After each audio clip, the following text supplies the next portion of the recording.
When I was little, I could spend hours drawing, singing, building things out of paper and glue. None of it was good, but I didn't care. I wasn't trying to impress anyone. I was creating because it felt natural, like breathing. But somewhere along the way, that fearless creativity faded. Grades appeared, comparisons began, expectations grew, and I started to believe maybe I wasn't creative. Pablo Picasso once said, "Every child is an artist, but the problem is how to remain an artist once you grow up." And that's exactly what happened. We grew up and forgot. Somewhere between childhood and adulthood, we lose touch with that fearless creativity. Sir Ken Robinson, one of the most watched TED speakers of all time, once said, "We don't grow into creativity, we grow out of it, or rather, we get educated out of it."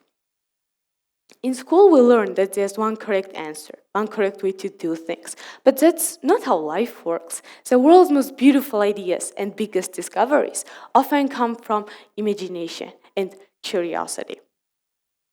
So in school, we trade logic over imagination, memorization over experimentation.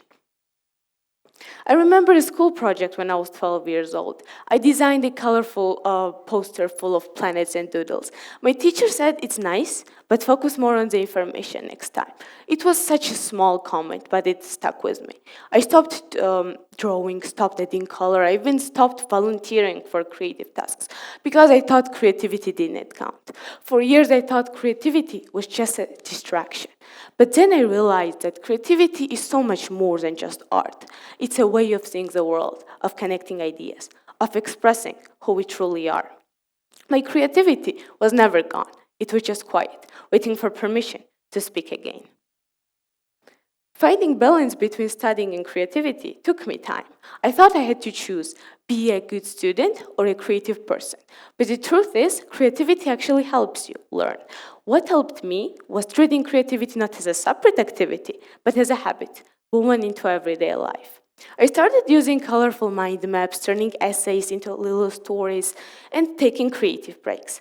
That's how I found balance, by letting creativity support my studies, not compete with them. But creativity isn't a switch that turns off. It's a muscle that weakens when ignored. One that all of us have, but most of us stop using it. When we silence that part of ourselves, we lose more than art. We lose imagination and curiosity. The world does not need fewer artists. It needs more people who think like artists, in classrooms, in science labs, in offices, in everyday life. Think of Albert Einstein, who once said, "Imagination is more important than knowledge." He didn't paint or sculpt, but he imagined how the universe worked. Steve Jobs studied calligraphy in college, and that sense of beauty shaped Apple's design.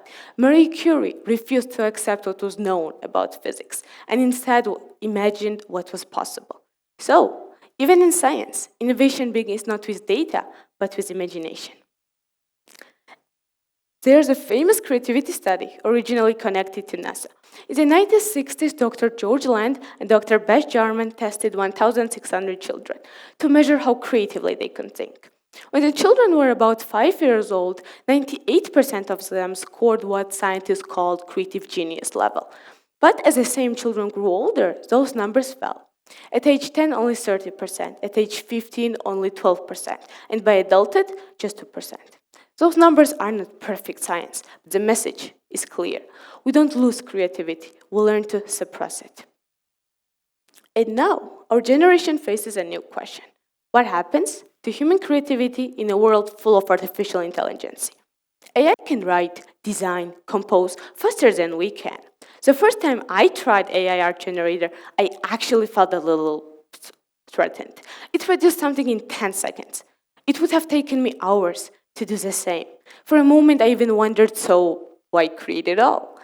But then I realized something really important. The image had no story behind it, no moment of doubt, no meaning.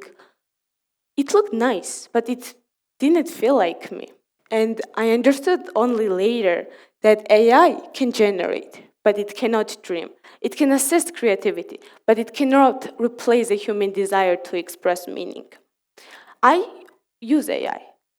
But as a tool. It can suggest, but I choose what matters. It can open up possibilities, but the direction still comes from my imagination. Used this way, AI doesn't shrink creativity. It expands the space where our own ideas can grow. So, how do we remember what we were taught to forget? You just need to approach life with an artist mindset, to notice, to wonder, to experiment. Start small. Doodle on the corner of a notebook. Write a poem no one will read. Dance even if you're offbeat. As Maya Angelou said, you can't use up creativity. The more you use, the more you have. Do something creative, not because it's perfect, not because it's useful, but because it's yours. When we allow ourselves to create freely again, we reconnect with a part of us that's most alive, most human. What helps me stay creative now is giving myself permission to create badly. I doodle, I try new hobbies, even if I'm bad at them. And somewhere in that messiness, I stay connected with a version of myself who once created for no reason at all, except joy. Remember the 5-year-old who created without fear. Remember that curiosity is stronger than perfection. Remember that art isn't something you make, it's something you are. So yes, everyone is an artist, and maybe it's time we start believing it again. Thank you.